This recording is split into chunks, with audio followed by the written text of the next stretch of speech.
Kids, let's keep the Halloween horror monster madness moving here by learning the theme song from one of my favorite families.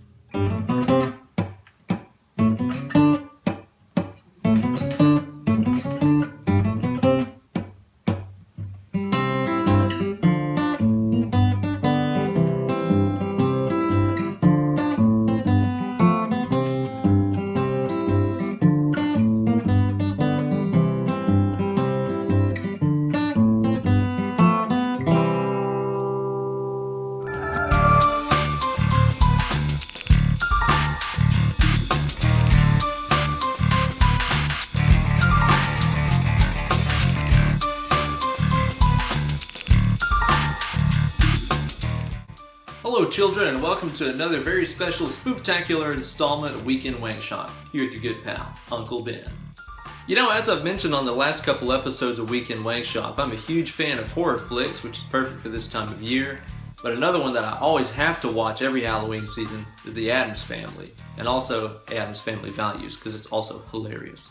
If you're one of those young whippersnappers who's never seen the Addams Family, I recommend you take a minute and put down the Tamagotchi or Pokemons or whatever it is you're fooling with and watch it. It's absolutely hilarious. It's a really dark, morbid comedy that I can't really think to compare to anything else. It's hilarious, extremely well cast, and it's got a sick soundtrack too. But of course the Addams Family theme song, which is what we're learning here today, dates back to the original television show, which I remember watching as a kid when it came out. I arranged the tune for you spooky kids here on acoustic guitar, but it would also sound great on a nylon string classical or even a clean tone electric. So whatever it is that you're working with, it's gonna sound good. And as always, you can find full tabs for this week's lick on my Instagram page. Go to Instagram and search for Ben Eller Guitars. Find the tab for this week's lick, learn how to play it, post a video of yourself playing it along with the hashtag Weekend Wankshop. It's worth mentioning too that the original theme song is in the key of B flat. I've arranged it here for the key of C. If you want to play it in the original key, you could always just tune your entire guitar down a full step to DGC FAD. Play it exactly how I'm showing you here, and it will be in the key of the original. So the first thing that you're going to hear at the start of the tune is that little walking melody, which goes G, A, B, C, and then the second part goes A, B, C sharp, D, kind of walking up the G scale and the A scale respectively. I put these in octaves just to make it sound a little bit thicker. Here's how you're going to play it. You're going to start off with the 3rd fret low E string and the open G at the same time. Next what we're going to do is to play the open A and the 2nd fret G at the same time. Then we're going to move up here to the 2nd fret A and 4th fret G at the same time. And then just move up a half step so that now you're playing the 3rd fret A and the 5th fret G. So that went. After that I made the snapping noises just by muting the strings and plucking them. It doesn't really matter which two you pluck. I guess I'm on the A and G string. It's just muted noise. Or you can, snap your actual fingers, whatever. Now the next part of the melody is going to go like this. We're going to start off with open A and 2nd fret G. Then move up here to 2nd fret A, 4th fret G. Then move up a whole step so you're at 4th fret A, 6th fret G. And then move up a half step so that you're playing 5th fret A, 7th fret G. So that went like that. And again, 2 snapping noises after that. After that, what you're going to do is to play that A to D run twice. And then go back to the G run that started you off. So overall, we had the G run, snaps, the A run, more snaps, the A run twice, then back to the first run, and some snaps. That gets you started. The next part of the tune follows a really basic chord progression that goes C major, D minor, G major, C major. Pretty basic chords there. The way I play them is a little bit differently, especially the D minor, but those are the chords that it basically follows there. If somebody was, singing the lyrics or maybe playing the melody on another instrument, you could always just play those chords and back them up, and that'd be fine. But we're going to make it a little bit more interesting than that. The way I arrange this here is so that the thumb is keeping a constant quarter note, kind of walking bass line thing going on. 1, 2, 3, 4, 1, 2, 3, 4, kind of thing like that, while the other fingers are plucking out notes from the chord and the melody on top. So it's a little bit confusing, but honestly, one thing that helps me out a lot whenever I'm doing stuff like this is to write the whole thing out in tab. don't really think of it so much as, well, while my thumb is doing this, my other fingers are doing this at the same time.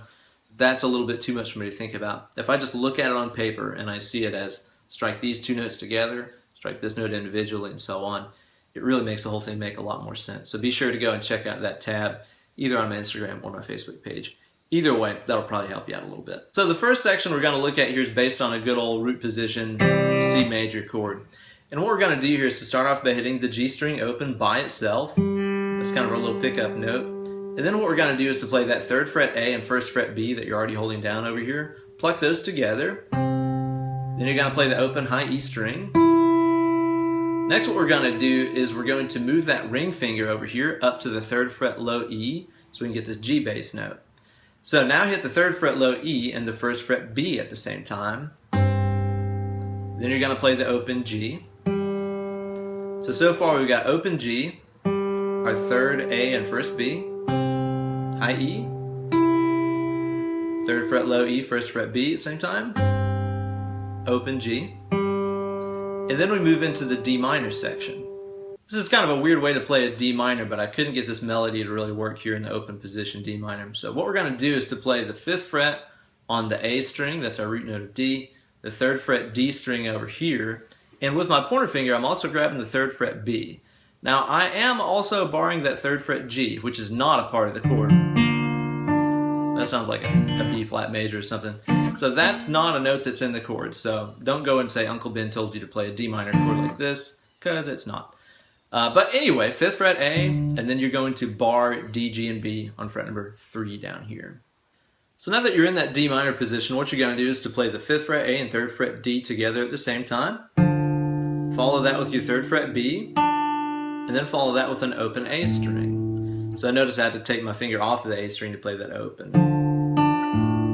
Next, what you're going to do to lead us into the G chord is to play the 3rd fret G, and then what I'm going to do is to play roughly a G chord here. It's kind of a basic way to do it, but I've got my middle finger up here on the 3rd fret low E string. I'm going to strike that at the same time as my B. Next, I'm going to play the 3rd fret B string. And then what I'm going to do next is to play the D and B strings open together. So notice the thumb bounced down to the D, like that, so I could keep that quarter note pulse thing going on. Next, play the open G, and then get back in position for your C chord here. Play the 3rd fret A and 2nd fret D at the same time, 1st fret B, 3rd fret low E up here with the ring finger. So far we should have, starting off from our C chord, then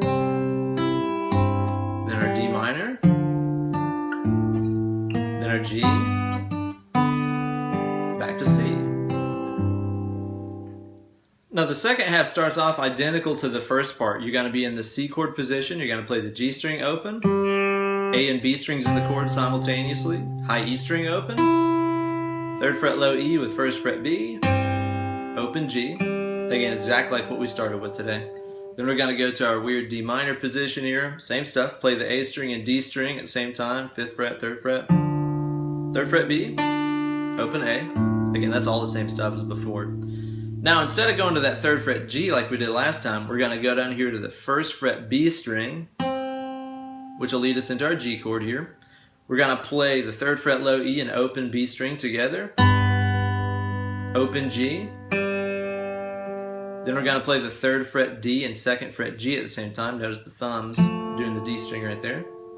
Open B, back to your C chord position. You're going to play the A string 3rd fret and B string 1st fret at the same time. And then your first time around, go ahead and hit that 3rd fret on the low E string. That kind of keeps that movement going on, because if you're playing it like I did in the intro, you play through everything twice.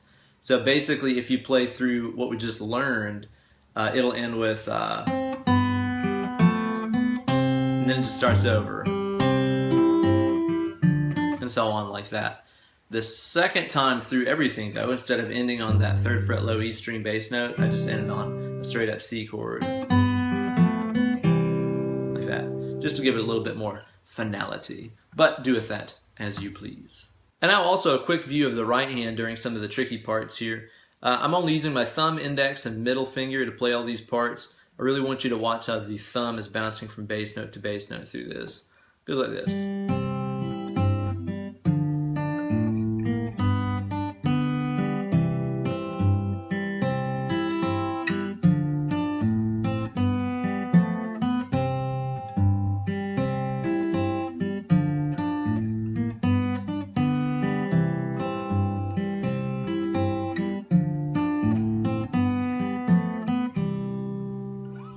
So one more time through all the way slowly so you guys can practice along with it. Starts off with a little G octaves onto our A octaves.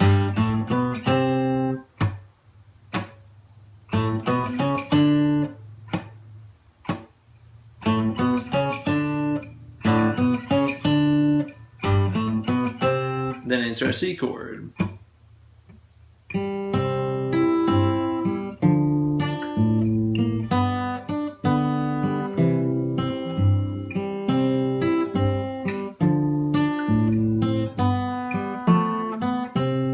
Everything again.